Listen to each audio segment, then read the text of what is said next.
வணக்கம் நண்பர்களே. அன்றொரு நாள் அவன் எல்லோர் முன்னாடியும் அவமானப்பட்டான். என்ன நடந்தது என்று யாருமே முழுசாக பேசவில்லை. அவன் மட்டும்தான் அமைதியாக அங்கிருந்து வெளிவந்தான். அவன் கண்களில் கோபம் இல்லை, ஆனால் ஒரு வலி இருந்தது. அந்த நாளிலிருந்தே அவன் வாழ்க்கை மாற ஆரம்பித்தது. அவன் ஒரு பெரிய வீட்டில் பிறந்தவன் இல்லை. சாலை ஓரத்தில் வேலை செய்யும் ஒரு அப்பாவின் பையன்தான். உங்களிடம் நட்பாக கேட்கின்றேன், இந்த கதையை தொடர்ந்து கேட்க முன் லைக் செய்யுங்கள், சப்ஸ்கிரைபர் பண்ணுங்கள், கதையை தொடர்ந்து கேளுங்கள். சாலை ஓரத்தில் செருப்பு தைக்கும் அப்பாவின் பையன் எப்படி கனவு கண்டான்? இது அர்ஜுனின் கதை. சாலை ஓரத்தில் ஒரு சிறிய நாற்காலியின் மேல் உட்கார்ந்து செருப்பு தைக்கும் வாழ்ந்த ஒரு அப்பாவின் பையன் கதை. வெயில் அடித்தாலும் வேலை நிற்க மாட்டான், மழை பெய்ந்தாலும் கையில் ஊசிகள் நிற்கவில்லை. ஆனால் அந்த மனதுக்குள் ஒரு கனவு மட்டும் பெரிதாக இருந்தது. என் பையன் இந்த நாற்காலியில் உட்காரக்கூடாது, அவன் புத்தகத்தோடு தான் உட்காரணும். அந்த வார்த்தை அர்ஜுனின் வாழ்நாளில் சக்தி. பள்ளிக்கூடத்துக்கு போகும்போது அப்பா தூரத்தில் நின்று பார்த்து சிரிப்பார்கள். அந்த சிரிப்பில் தான் பெருமைகள் இருக்கும். அன்றொரு நாள் அந்த சிரிப்பு இல்லாமல் போச்சு. வேகமாக வந்ததாலே ஒரு பெரிசாக கேட்ட சத்தம். கூட்டங்களும் ஓடி வந்தன. அப்பா ரோட்டில் படுத்திருந்தார்கள். அந்த நாளுக்கு பிறகுதான் வாழ்க்கை இரண்டாக பிரிந்தது. அப்பா இந்த நாள், அப்பா இல்லாத நாள். நியாயம் கேட்க முயற்சி பண்ணாங்கள், ஆனால் பதில் வேற்றுமை. ரோட்டு ஓரத்தில் இருந்தால் தப்புதான். அந்த வார்த்தை அர்ஜுனின் இதயத்தில் நஞ்சு போல் குற்றியது. ஏலிக்கும் உயிர் இல்லை என்ற கேள்வி அவன் உள்ளுக்குள் எரிச்சலாக்கியது. அம்மா வீட்டு வேலைக்கு தான் சேர்ந்தவர்கள், கையில் காயம் இருக்கும். ஆனால் அர்ஜுன் முன்னால் மட்டும்தான் சிரிப்பார்கள். நீ நல்லா படிடா போதும் என்றுதான் சொல்லுவார்கள். அர்ஜுன் அந்த வார்த்தை உயிரை பிடித்து விட்டது. நல்லா படித்து கல்லூரி முடித்தான். சான்றிதழ் கையில் இருந்தாலும் வேலை கிடைக்கவில்லை.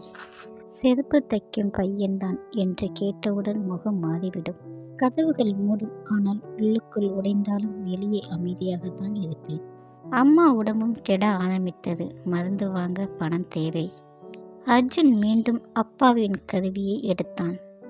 பட்டம் இருந்தாலும் சாலையில் உட்கார்ந்துதான் செருப்பு தைத்தான். கண்ணீர் துக்கம் இருந்தாலும் மனசுக்கு மட்டும் உடையவில்லை. அப்பொழுதுதான் ஒரு பெரிய கம்பெனியில் வேலை வாய்ப்பு வந்தது. அவன் நேர்மையாகவே இன்டர்வியூவில் சேர்ந்தான். சில கேள்விகள், சில சோதனைகள், கடைசியில் வேலை கிடைத்தது. அந்த நாளில்தான் அம்மா கண்ணீர் விட்டாள். அது துக்க கண்ணீர் இல்லை, அது நம்பிக்கையின் கண்ணீர். அர்ஜுன் தன் மனசுக்குள் சொன்னான், இப்பொழுது என் வாழ்க்கை மாறும் என்று. அவமானமும் அவனை சோதித்த நாள் அன்றுதான்.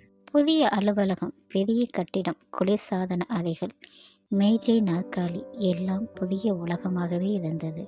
முதல் நாள் கண்கள் கலங்கினாலும் வேலை மட்டும் நேர்மையாக பண்ணினான். சில நாட்களில் அவன் உழைப்பு எல்லோருக்கும் தெரிய ஆரம்பித்தது. ஆனால் மேனேஜர் விக்கிக்கு அவனை பிடிக்கவில்லை.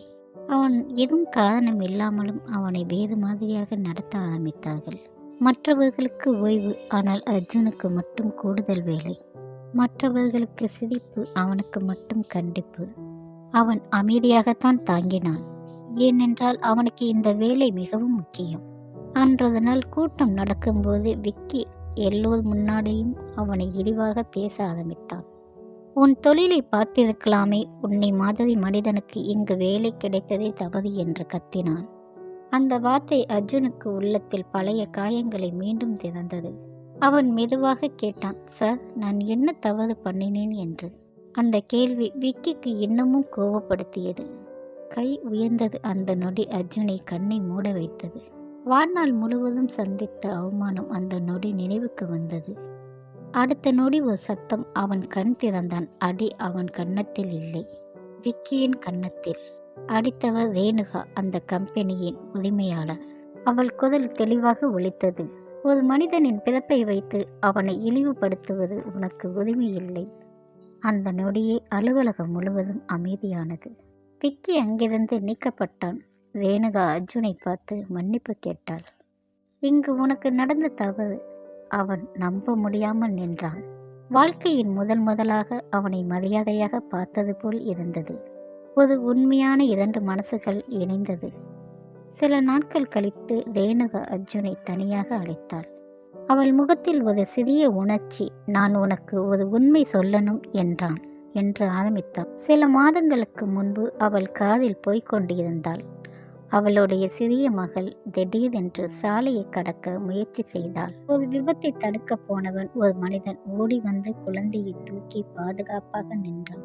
அந்த மனிதன் அர்ஜுன் தான். அந்த நாளில் அவமானத்தில் நன்றி சொல்ல முடியவில்லை. ஆனால் அந்த முகத்தை மறக்க முடியவில்லை.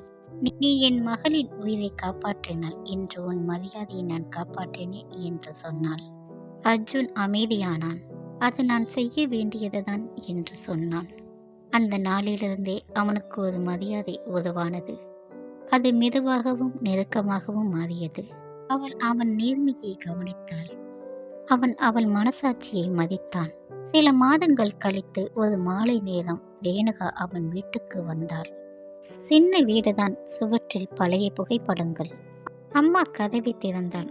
ரேணுகா நேராக சொன்னாள், நான் அர்ஜுனை திருமணம் செய்யணும் என்று. அர்ஜுன் அதிர்ச்சி அடைந்தான்.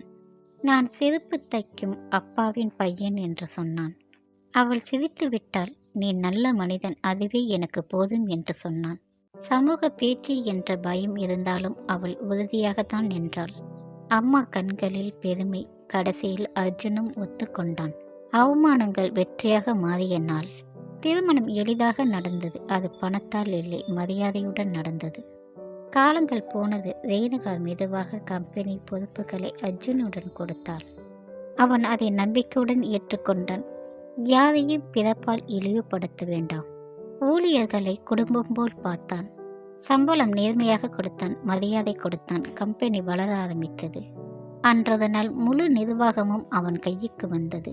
சாலை ஓரத்தில் செருப்பு தைக்கும் அப்பாவின் பையன் இன்று ஆயிரக்கணக்கான குடும்பத்தில் வேலை கொடுக்கும் தலைவன்.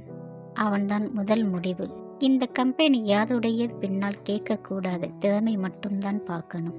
அந்த நாளில் மேடையில் நின்று உரையாற்றிய போது அவன் சொன்னான், அன்றைய நாள் அவமானம் என்று பேசினார்கள், ஆனால் அந்த அவமானம்தான் என்னை என்று உருவாக்கியது. கீழே அமர்ந்திருந்த அம்மாவின் கண்களில் கண்ணீர் வந்தது. ரேணுகா பெருமையுடன் பார்த்தாள். அவள் வாழ்க்கை செல்வத்தால் மட்டுமில்லை, மரியாதையாக நிரம்பியது. அன்றைய நாள் அவமானப்பட்டவன் இன்று மரியாதை கொடுக்கின்ற மனிதனானான். இந்த கதை இன்னும் பலருக்கு நம்பிக்கை தரும். இது போன்ற உண்மை கதைகளை தொடர்ந்து கேட்க லைக் பண்ணுங்க, சப்ஸ்கிரைபர் பண்ணுங்கள். நன்றி, வணக்கம்.